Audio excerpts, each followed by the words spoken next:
Out there. So it is Thursday, and I am Sabrina Walker Hernandez. I am the CEO and president of Supporting World Hope. And again, it is Thursday, and so you know what that means. It means it's time for my blog summary. And so I wrote about this week 100% personal board giving is a must. So one of the questions that I get most often from nonprofit board chairs and executive directors is, should my board members be required to give personally? So there are those who feel like, you know what, they are donating their time and they're donating their talent to the organization, and they should not have to give. They should not have to donate their money. I don't agree with that at all. It's important that board members give financially to the organization for many reasons. And I will say this.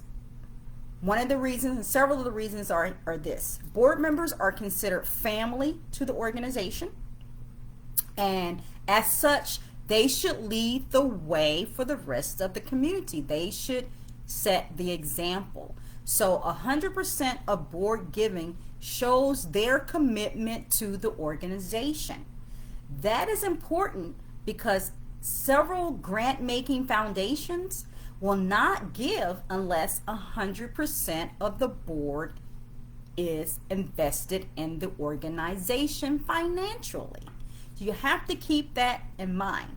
The other part is, if you are at any point wanting to do major gifts and have gifts from individuals, 100% of your board need to be giving financially, because it is hypocritical for your board members to ask others to give when they're not giving themselves.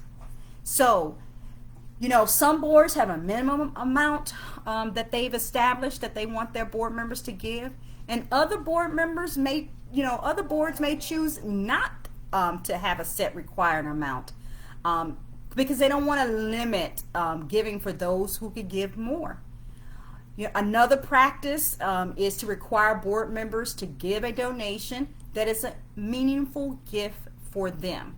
This allows the flexibility of having board members with various levels of income the opportunity to serve on the board and support your organization. It really is not about the size of the gift. It is more relevant that your board understands that financially supporting your organization is a part of their role as a board member. So, now, you might be on board with that, but we are talking about a culture change within your organization. So what does it take to change the culture of your board members understanding that they have to give personally an annual gift? The first thing it's going to take to make this cultural change is recognizing that it starts at the top. So your board chair and the CEO of the organization, they are critical in changing the culture and the behavior of other board members. They have to be on board with this. I understand that they might not have any formal power, and really that they're going to be carrying out the decisions that the board make. But if you have your board chair and your CEO, founder, executive director, whatever title that they carry, championing this, then it's going to help move that culture forward. So you need your board chair to be 100% on board with this. The other thing that you're going to need to change the board culture is board education. So this is going to be a great topic for a retreat. It might be a little uncomfortable because you're going to have to encourage a healthy dialogue around this topic. You really are going to have to, have a healthy dialogue around this topic, because you need to expect some dissension. Everybody is not going to agree with it, but there is going to be both risk and rewards when you're talking about this topic. You may very well lose some board members because they just will not agree to this. But for those that stay, you're going to have increased commitment from them for your organization. So keep that in mind. The other thing that you're going to have to do is you're going to have to set the expectation. So the executive, this is a goal, this is a task that you can give your executive committee. Your executive committee can create a board expectation document that includes the stipulation that members make a financial contribution to your organization. It is something that board members can be measured by and evaluated on, just same way that you measure attendance to the meeting or other participation. When new members are recruited, they will know that giving is expected along with other duties and responsibilities. Now, if you do put your executive committee in developing this document, don't forget that in my free resource library at www.supportingworldhope, you can access a agreement that's already been written, and they can then have something to start from, and then they can edit that down or keep it as is and just pop your logo on it. So I try to make it easy for you. The other thing that you're going to have to keep in mind is you're going to have to keep in mind flexibility. Board members should be offered a variety of ways to pay off their financial contribution. Some might prefer to give annually. You know what? If my board dues, or I call them board dues sometimes, if they're $500, then I just want to write a $500 check and here you go. Or some may, prefer to pay $20 a month for 12 months. But you're going to have to offer them some flexibility in getting this done. The other thing is to change that board culture is to do a board giving campaign. So to get 100% of your board members to give every year, you must ask them. Sometimes it's simply about asking them. Most of them, I want you to hear me when I say this, most of them won't remember that they're supposed to give. It is not personal. They'll get busy. They'll get caught up in their lives. They have children. They have wives. They have work. And they just simply forget to give. So to make it easy on yourself and to make it easy on you, each year in January, make a short campaign a part of your board meeting.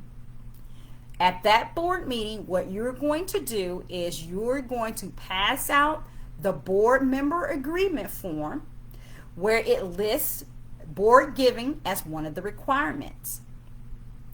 You're going to pass out that form and have them sign it, and have them sign it each year. And it's going to be a good way to remind everyone of their responsibilities and run the campaign at the same time.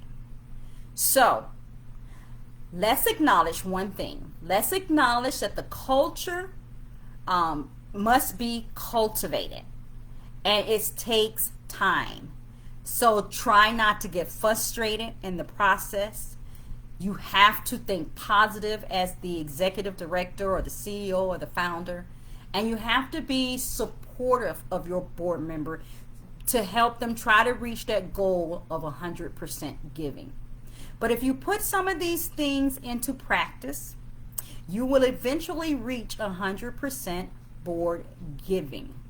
And so I want you to listen to this. If you're listening to it live now, great, thank you. If you don't have time to listen to it live now, this will be also included in my YouTube channel, and you can listen to this in your mobile university. I'm going to encourage each of you to set up a mobile university. And simply what that means is when you're in your car going from point A to point B, you plug in your phone and you listen to these webinars or these blog summaries or whatever it is that you can listen to. That is going to be a way to, or a podcast if that's what it is. But I want to encourage y'all to do the mobile university, and that is why I do these live summaries, because I know you're busy. You're busy nonprofit professionals, and sometimes you just don't have the time to read. And so I try to eliminate all these barriers and do this verbally for you. So if you're looking on Facebook Live, I thank you. I thank you. I thank you. If you're looking at this from YouTube, I thank you again. And I ask that you subscribe to my YouTube channel. Just subscribe to the YouTube channels that way or this way. I always get confused. It's that way. So subscribe to the YouTube channel so you can get notified when these videos come up. And if you're looking on Facebook, you can also subscribe to know when these lives come up. And so that is what the blog summary was about this week. Again, 100% of personal board giving is a must. And I am going to end by saying your mission matters. It matters that you are be funded at 100%. It matters that the community knows about you. It matters that you have board engagement. Your mission matters. And I thank y'all for tuning in and listening to my blog summary. Thank you and have a good night.